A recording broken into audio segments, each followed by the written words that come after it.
रायपुर से बड़ी खबर है। बीजेपी प्रदेश अध्यक्ष का बड़ा बयान आया है। बीजेपी प्रदेश अध्यक्ष अरुण साव ने बयान दिया। प्रियंका गांधी के चुनाव कमान संभालने पर यह बयान दिया है। प्रियंका ने यूपी की कमान संभाली थी, परिणाम सबके सामने है। प्रियंका के कमान संभालने से कोई असर नहीं पड़ेगा। छत्तीसगढ़ में बीजेपी की सरकार बनेगी।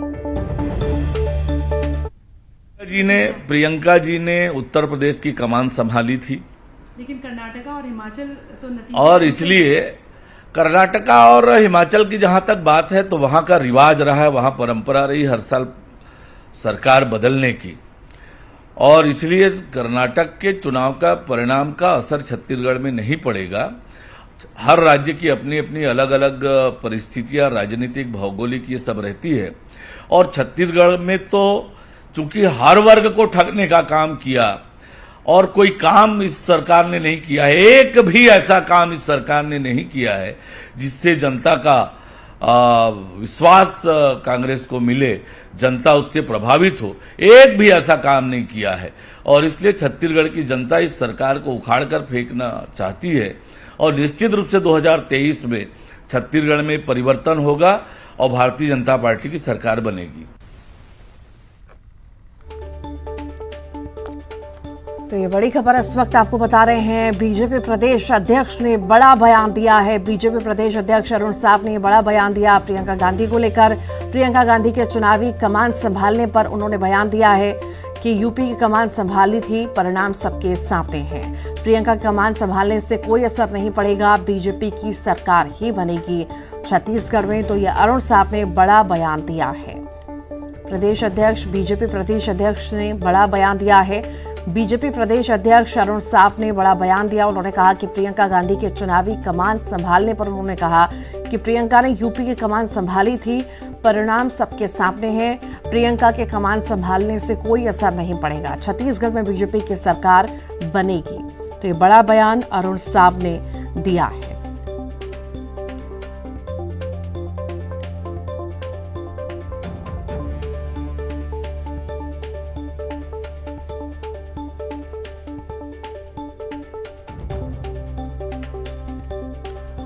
और हमारे साथ सुबोध हरिद्वाल जी जुड़ गए हैं। सुबोध जी, बहुत स्वागत है आपका न्यूज़ 18 में। कांग्रेस की तरफ से जुड़े हैं। सुबोध जी, अरुण साव कह रहे हैं कि प्रियंका गांधी को कमान तो दे दी गई है पर उससे कुछ नहीं होगा, सरकार तो बीजेपी की बनेगी, क्योंकि पिछली बार कमान यूपी की दी थी तो वहां पर नतीजे सबके सामने आ गए थे। देखिए, अरुण साव जी गजनी हो गए हैं। वो जल्दी जल्दी इश्यूज को और मोमेंट्स को भूल जाते हैं।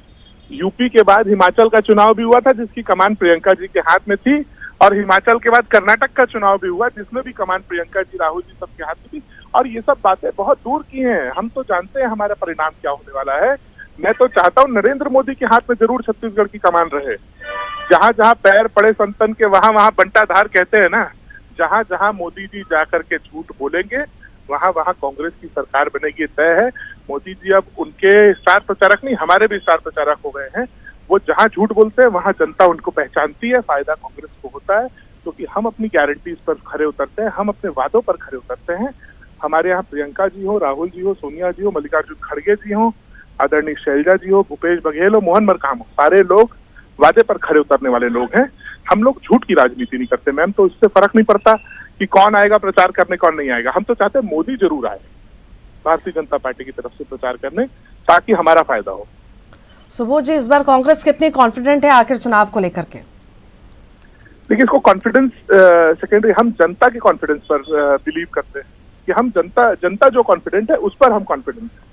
जिस तरीके से हमने जनता के लिए काम किया और जनता ने हमारे ऊपर विश्वास जताया, चाहे जितने उपचुनाव हुए हों, चाहे नगर निगम हुआ हो, नगर पालिका हुए हो, नगर पंचायत, जिला पंचायत, सारे चुनाव में जिस तरीके से जनता ने हमारे ऊपर विश्वास जताया है, हम उस विश्वास के भरोसे जनता के बीच में जाएंगे।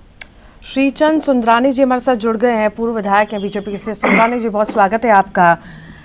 अरुण साहब बयान दे रहे हैं कि सोनिया गांधी के हाथ में कमान देने से कुछ नहीं होगा। आखिर आप कितना इत्तेफाक रखते हैं, क्योंकि कांग्रेस तो साफ तौर से कह रही है जो हमने काम किए हैं वो जनता ने देखे हैं और जनता उसी आधार पर वोट करेगी। देखिए, निश्चित रूप से प्रियंका गांधी जी को अगर रितु जी कमांड देते हैं कांग्रेस, तो इसका लाभ छत्तीसगढ़ में कुछ नहीं मिलने वाला। आप देखिए उत्तर प्रदेश के चुनाव में 7-8% वोट होता था, प्रियंका जी ने कमान संभाली, 2.5% वोट पे सिमट गए, मात्र 2 विधानसभा की सीटें जीतने में वो कामयाब हुए। अगर हम अन्य राज्यों की भी बात करें तो प्रियंका का कोई प्रभाव राजनीति में है नहीं, और न ही राहुल गांधी का प्रभाव है, इनको लोग मजाक में लेते हैं। तो छत्तीसगढ़ की कमांड अगर ये संभालते हैं तो हमें इस बात का कोई फर्क नहीं पड़ता, निश्चित रूप से संभालें और काम करें, हमें कोई फर्क नहीं पड़ता। तो आप ये मानते हैं कि अगर वो कमान नहीं संभाले, खुद भूपेश बघेल कमान संभाल रहे हैं, तो अच्छे से कमान संभली जा रही है? देखिए भूपेश बघेल जी भी बहुत बुरी तरह उलझे हुए हैं, भ्रष्टाचार के बहुत सारे आरोप लगा रहे हैं, हर क्षेत्र में भ्रष्टाचार है, चावल घोटाला हो, शराब घोटाला हो, चाहे कोयला घोटाला हो, कई सारे घोटालों की सरकार ये सरकार बन चुकी है। ये 50% कमीशन की सरकार बन चुकी है। आप कितना कॉन्फिडेंट है इस बार बीजेपी की जीत को लेकर के? क्योंकि अरुण साहब तो कह रहे हैं इस बार छत्तीसगढ़ में बीजेपी की आएगी, पर लहर ऐसी दिखाई नहीं दे रही है। भारतीय जनता पार्टी निश्चित रूप से छत्तीसगढ़ में सरकार बनाने जा रही है। हम लोग सब कार्यकर्ता प्राण से जुटे हुए हैं, इनके काले कारनामों को उजागर करने में लगे हुए हैं। ये ईडी ने 2000 करोड़ रुपए का शराब घोटाला निकाला। मैं तो कहता हूं अगर ईडी और तय में जाएगी तो ये घोटाला 10,000 करोड़ से ऊपर का होगा। पर कांग्रेस तो कहती है भाई ईडी वहां जाती है जहां बीजेपी पहुंचाना चाहती है, जहां कांग्रेस होती है वहीं ईडी को भेजा जाता है। कांग्रेस कुछ भी बोले, क्योंकि वो बचाव की मुद्रा में तो कुछ भी आरोप लगाएंगे, लेकिन जब जहां भी ईडी जाती है वहां पे भारी भरकम दस्तावेज मिलते हैं, पैसे मिलते हैं, जेवर मिलते हैं।